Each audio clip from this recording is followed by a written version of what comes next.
Hello everyone! I hope you're ready for another adventure, because today Wayne continues to read Harry Potter and the Chamber of Secrets. Always remember that as we go through these stories and read these amazing adventures, all you have to do is press the CC button in your YouTube link to be able to follow along with the words. I believe that North Star will be perfect to join us for today's adventure. Now that North Star is here, let's jump in. Harry Potter and the Chamber of Secrets. Chapter 3, The Burrow. Ron, breathed Harry, creeping to the window and pushing it up so they could talk through the bars. Ron, how did you... what the... Harry's mouth fell open as the impact of what he was seeing hit him. Ron was leaning out the back window of an old turquoise car, which was parked in mid-air. Grinning at Harry from the front seats were Fred and George, Ron's elder twin brothers. "All right, Harry," asked George. "What's been going on?" said Ron. "Why haven't you been answering my letters? I asked you to stay about 12 times, and then Dad came home and said you got an official warning for using magic in front of muzzles." "It wasn't me." "How did you know?" "He works for the ministry," said Ron. "You know we're not supposed to do spells outside of schools." "You should talk," said Harry, staring at the floating car. "Oh, this doesn't count," said Ron. "We're only borrowing this. It's Dad's.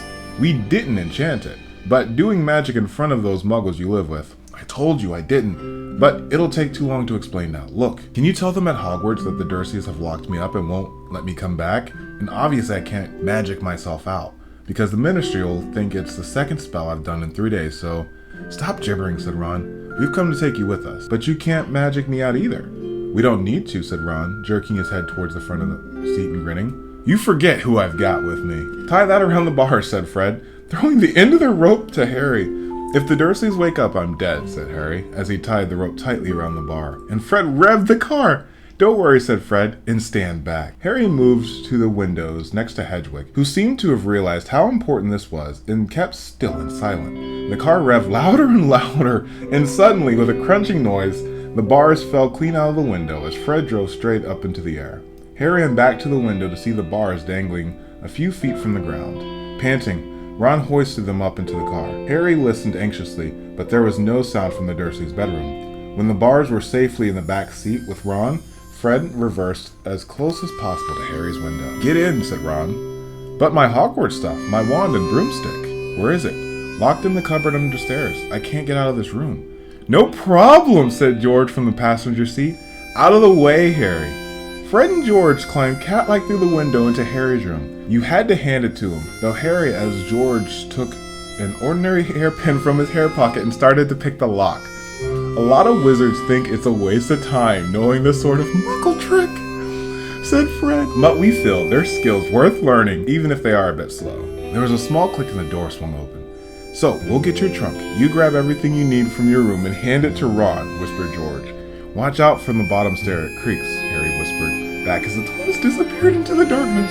Harry dashed around his room, collecting his things and passing them out to Ron in the window. Then he went to help Fred and George heave his trunk up the stairs. Harry heard Uncle Vernon cough. At last, panting, they reached the landing and carried the trunk through Harry's room and opened the window. Fred climbed back into the car and pulled with Ron, and Harry and George pushed from the window. Inch by inch, the trunk through the window. Uncle Vernon coughed again. "A bit more," panted Fred, who was pulling inside the car. "One more push." Harry and George threw their shoulders against the truck and slid it open to the window. "Okay, let's go." But Harry climbed onto the windowsill. There became a sudden loud screech from behind him, followed immediately by a thunder of Uncle Vernon's voice. "That ruddy owl! I've forgotten Hedwig."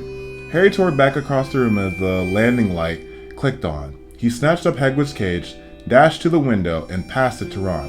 He was scrambling back onto the chest of the drawers when Uncle Vernon hammered on the unlocked door and it crashed open. For a split second, Uncle Vernon stood framed in the doorway. Then he let out a bellow like an angry bull and dived at Harry, grabbing him around the ankle. Ron, Fred, and George seized Harry's arms and pulled him as hard as they could. "Petunia!" roared Harry. "He's getting away! He's getting away!" But the Weasleys gave a gigantic tug and Harry's legs slipped out of Uncle Vernon's grasp. Harry was in the car. He slammed the door shut. "Put your foot down," yelled Ron as the car shot suddenly towards the moon. Harry couldn't believe it. He was free. He rolled down the window, the night air whipping his hair, and looked back at the shrinking rooftops of Privet Dive. Uncle Vernon, Aunt Petunia, and Dudley were still hanging dumbstruck out of Harry's window. "See you next summer," Harry yelled. The Weasleys roared with laughter, and Harry settled back into his seat, grinning from ear to ear. "Let Hedwig out," he told Ron. "She can fly in behind us. She hasn't had a chance to stretch her wings for ages." George handed the hairpin to Ron, and a moment later, Hedwig soared joyfully out the window to glide alongside them like a ghost. "So what's their story?" said Ron impatiently. "What's been happening?" Harry told them about Dobby, the warning he'd given Harry, and the fiasco of the violet pudding. There was a long, shocked silence when he finished. "Very fishy," said Fred finally. "Definitely dodgy," agreed George. "So he wouldn't even tell you who's supposed to be plotting all this stuff?" "I don't think he could," said Harry. "I told you, every time he got close to letting something slip, he started banging his head against the wall." He saw Fred and George look at each other. "What, do you think he was lying to me?" "Well," said Fred, "put it this way. House elves got powerful magic of their own, but they can't usually use it without their master's permission. I reckon old Dobby was sent to stop you coming back to Hogwarts. Someone's idea of a joke. Can you think of anyone at school with a grudge against you?" "Yes," said Harry and Ron together instantly. "Draco Malfoy," Harry explained, "hates me." "Draco Malfoy," said George, turning. "Not Lucius Malfoy, son." "Must be. It's not a very common name, is it?" said Harry. "Why?" "I've heard Dad talking about him," said George. "He was a big supporter of you-know-who." "And when you-know-who disappeared," said Fred, craning around to look at Harry, "Lucius Malfoy came back saying he never meant any of it. Load of dung, Dad reckons. He was right in you-know-who's inner circle." Harry had heard these rumors about Malfoy's families before, but they didn't surprise him at all. Malfoy made Dudley Dursley look like a kind, thoughtful, sensitive boy. "I don't know whether the Malfoys own a house elf," said Harry. "Well, whoever owns him will be an old wizarding family, and they'll be very rich," said Fred. "Yeah, Mom's always wishing we had a house elf to do the ironing," said George. "But all we've got is a lousy old ghoul at the attic, and gnomes all over the garden. House elves come with big old manors and castles and places like that. You wouldn't catch one at our house." Harry was silent. Judging by the fact that Draco usually had the best of everything, his family was rolling in wizard gold. He could just see Malfoy strutting around a large manor house, sending the family servant to stop Harry from going back to Hogwarts. Also sounded exactly like the sort of thing Malfoy would do. Had Harry been stupid to take Dobby seriously? "I'm glad we came to get you anyway," said Ron. "I was getting really worried when you didn't answer any of my letters. I thought it was Errol's fault at first." "Who's Errol?" "Our owl. He's ancient. It wouldn't be the first time he's collapsed on delivery. So when I tried to borrow Hermes," "Who?" "An owl Mom and Dad bought Percy when he became a prefect," said Fred in the front. "But Percy wouldn't lend him to me," said Ron. "He needed him." "Percy's been acting very oddly this summer," said George, frowning. "And he has been sending a lot of letters and spending a lot of time shut up in his room.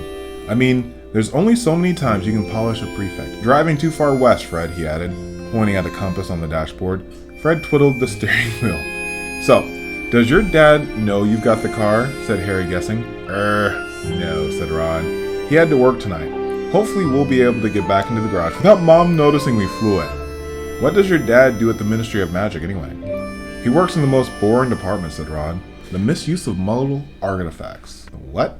"It's all to do with the bewitching things that are Muggle-made. You know, in case they end up back in the Muggle shop or house. Like last year, some old witch died, and her tea set was sold to an antique shop. This Muggle woman bought it, took it home, tried to serve her friends with tea in it. It was a nightmare. Dad was working overtime for weeks." "What happened?" "The teapot went berserk and started squirting boiling tea all over the place. One man ended up in the hospital with sugar tongs clamped on his nose. Dad was going frantic. It's only him and an old warlock named called Perkins in the office. They had to do memory charms and all sorts of things to cover it up." "But your dad, this car?" Fred laughed. "Yeah, Dad's crazy about everything to do with Muggles. Our shed's full of Muggle stuff. He takes it apart, puts spells on it, and puts it back together again. If he raided our house, he would have to put himself under arrest. It drives Mom mad." "That's the main road," said George, peering down through the windshield. "We'll be there in 10 minutes. Just as well, it's getting light." A faint peakish glow was visible on the horizon to the east. Fred brought the car lower, and Harry saw a dark patchwork of fields and clumps and trees. "We're a little way outside the village," said George. Otterley Street Catpole. Lower and lower went the flying car.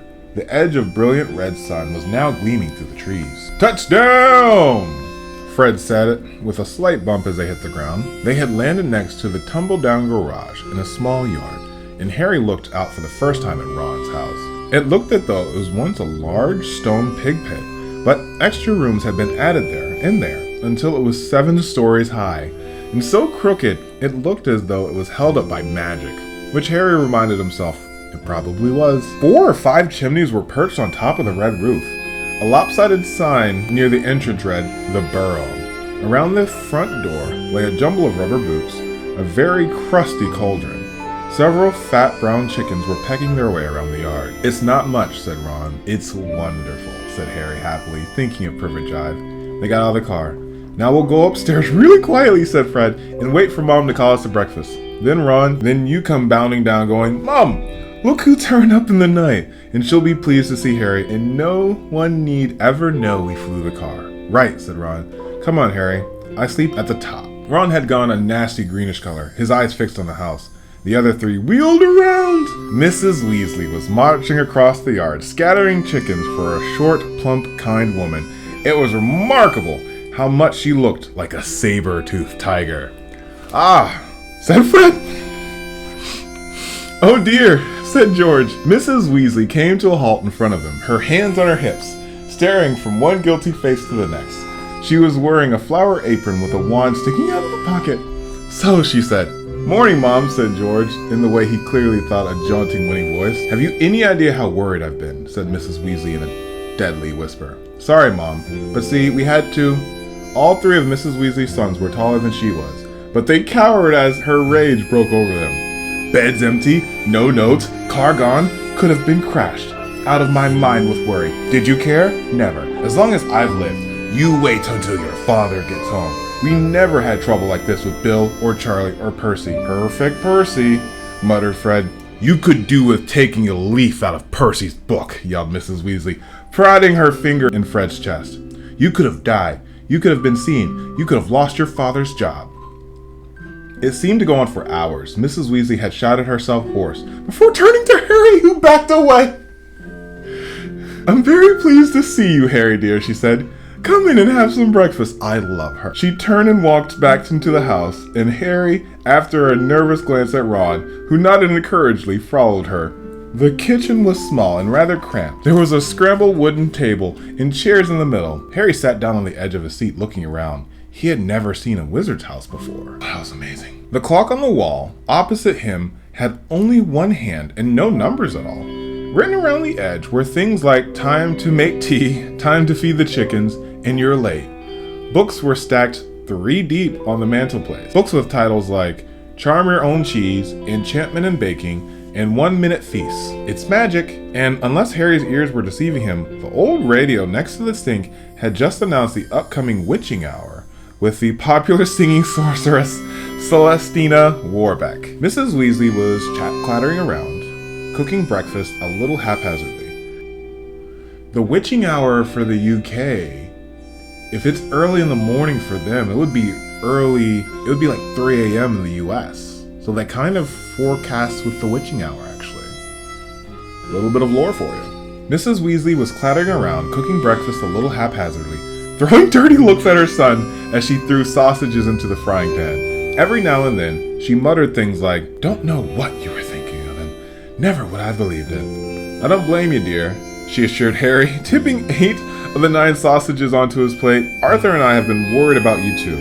Just last night we were saying we'd come to get you ourselves if you hadn't written back to Ron by Friday." But really, she was now adding 3 fried eggs to his plate. "Flying in a legal car halfway across the country. Anyone could have seen you." She flicked her wand casually as the dishes in the sink, which began to clean themselves, clinking gently in the background. "It was cloudy, Mom," said Fred. "Keep your mouth closed while you're eating," Mrs. Weasley snapped. "They were starving him, Mom," said George. "And you," said Mrs. Weasley. But it was with a slightly softened expression that she started cutting Harry's bread and buttering it for him. At the moment there was a diversion in the form of a small, red-headed figure in a long nightdress who appeared in the kitchen, gave a small squeak and ran out again. "Ginny," said Ron in an undertone to Harry, "my sister. She's been talking about you all summer." "Yeah, she'll be wanting your autograph, Harry," said Fred with a grin. But he caught his mother's eye and bent his face over the plate without another word. Nothing more was said until all 4 plates were clean, which took a surprisingly short time. Blimey, I'm tired. Young Fred, setting down his knife and fork at last. I think I'll go to bed. You will not, snapped Mrs. Weasley. It's your fault. You've been up all night. You're going to de-gnome the garden for me. They're getting completely out of hand.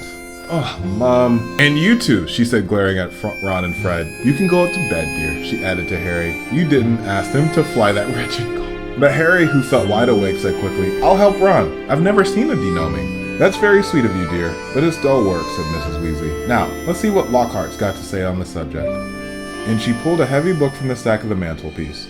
George groaned. Mum, we know how to de-gnome the garden. Harry looked at the cover of Mrs. Weasley's book. Written across it in fancy gold letters were the words, Gildery Lockhart's Guide to Household Pets. There was a big photograph on the front of a very good-looking wizard with wavy blonde hair and blue eyes, oh boy. As well as the wizarding world, the photograph was moving. The wizard, who Harry supposed was Gildery Lockhart, kept winking cheerily at them. Mrs. Weasley beamed down at him. Oh, he is marvelous, she said. He knows his household pests. All right, it's a wonderful book. Mum fancies him, said Fred, in a very audible whisper. Don't be so ridiculous, Fred, said Mrs. Weasley. Her cheeks rather peak. All right, if you think you know better than Lockhart, you can go and get on with it. And woe betide, you know, if there's a single gnome in that garden when I come out to inspect it. Yawning and grumbling, with Harry behind him. The garden was large, and in Harry's eyes, exactly what a garden should be. The Dursleys wouldn't have liked it. There were plenty of weeds, and the grass needed cutting, but there were gnarled trees all around the walls. Plants Harry had never seen spilling from every flower bed, and a big green pond full of frogs. Muggles have garden gnomes too, you know, Harry told Ron as they crossed the yard. Yeah, I've seen those little things they think are gnomes, said Ron, bent double with his head on a peony bush, like fat little Santa Clauses with fishing rods. There was a violent scuffling noise. A peony shuddered, and Ron straightened up. This is a gnome, he said grimly. Ralph me, squealed the gnome. It was certainly nothing like Santa Claus. It was a small, leathery looking, with a large, knobby, bald head exactly like a potato.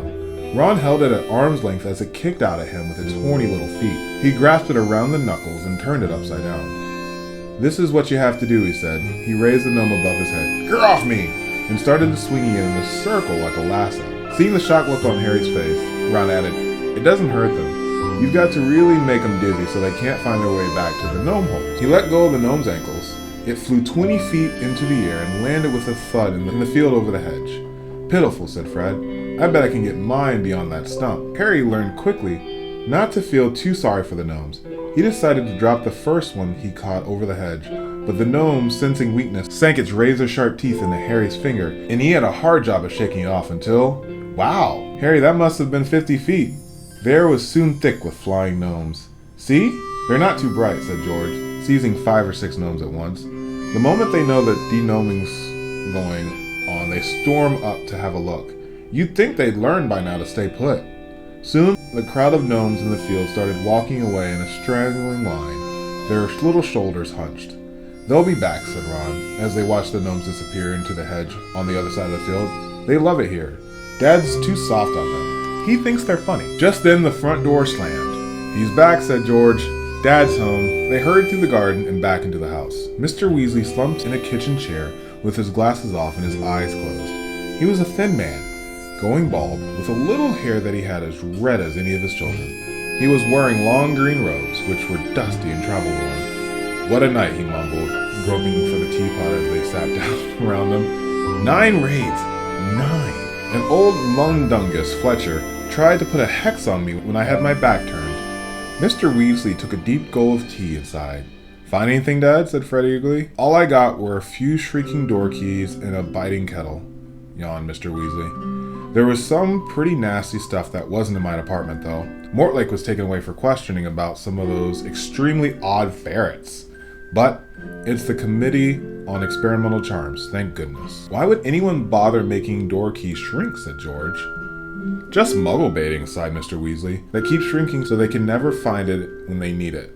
Of course, it's very hard to convict anyone because no muggle will admit that their keys keep shrinking. They'll insist they keep losing it. Bless them. They'll go on to any lengths to ignore magic, even if it's staring them in the face. But the things our lot have taken to enchanting you would not believe. Like cars, for instance. Mrs. Weasley had approached, holding a long poker like a sword. Mr. Weasley's eyes jerked open. He stared gallantly at his wife. Cars, Molly dear? Yes, Arthur, cars, said Mrs. Weasley, her eyes flashing. Imagine a wizard buying an old rusty car and telling his wife all he wanted to do was take it apart to see how it worked. Well, really, he was enchanted to get to make it fly. Mr. Weasley blinked. Well, dear, I think you'll find that he would be quite in the law to do that. Even if, he maybe would have done better to, tell his wife the truth. I adore this family. There's a loophole in the law, you'll find. As long as he wasn't intending to fly the car, the fact that the car could fly wouldn't. Arthur Weasley, you made sure that loophole was when you wrote the law! Shouted Mrs. Weasley, just so you could carry on tinkering with all the muggle rubbish in your shed. And for your information, Harry arrived this morning in the car you weren't intending to fly. Harry? Said Mr. Weasley blankly. Harry who? He looked around and saw Harry and jumped. Good Lord, is it Harry Potter? Very pleased to meet you. Ron's told us so much about... Your son flew that car to Harry's house and back last night, shouted Mrs. Weasley. What have you got to say about that, eh? Did you really? Said Mr. Weasley eagerly. Did it go all right? I mean, he flattered that sparks flew from Mrs. Weasley's eyes. That was very wrong, boys. Very wrong indeed. I adore this entire family. Let's leave it to them, Ron muttered to Harry as Mrs. Weasley swam like a bullfrog. Come on, I'll show you my bedroom. They slipped out of the kitchen and down a narrow passageway to an uneven staircase, which wound its way zigzagging up through the house. On the third landing, a door stood ajar. Harry caught a pair of brown eyes staring at him before it closed with a snap. Ginny, said Ron, you don't know how weird it is for her to be this shy. She never shuts up normal. They climbed up 2 more flights until they reached a door with peeling paint and a small plaque on it, saying Ronald's room. Harry stepped in, his head almost touching the ceiling, sloping and blinking. It was like walking into a furnace. Nearly everything in Ron's room seemed to be a violent shade of orange. The bedspread, the walls, the ceiling. Then Harry realized that Ron had covered nearly every inch of the shabby wallpaper with posters of the same 7 witches and wizards, all wearing bright orange robes, carrying broomsticks, and waving energetically. Your Quidditch team? Said Harry. The Chudley Commons, said Ron, pointing at the orange backspread, which was emblazoned with 2 giant black C's and a speeding cannonball. 9th in the league. Ron's spellbooks were stacked untidily in a corner, next to the piles of comics that all seemed to feature the adventures of Martin Miggs, the Mad Muggle. Ron's magic wand was laying on top of a fish tank full of frog spawn on the windowsill next to a gray fat rat, Scabbers, who was snoozing in a patch of sun. Harry stepped over a pack of self-shuffling playing cards on the floor, looked out the tiny window. In the field far below, he could see a gang of gnomes sneaking one by one back through the Weasley's hedge. Then he turned to look at Ron, who was watching him almost nervously, as though waiting for his opinion. It's a bit small, said Harry quickly. Not like the room you had with the muggles. And I'm right underneath the ghoul in the attic. He's always banging pipes and groaning. But Harry grinned widely and said, this is the best house I've ever been in. Ron's ears went pink. That was an amazing story, and a lot that went on. What do you think about the story, Northstar?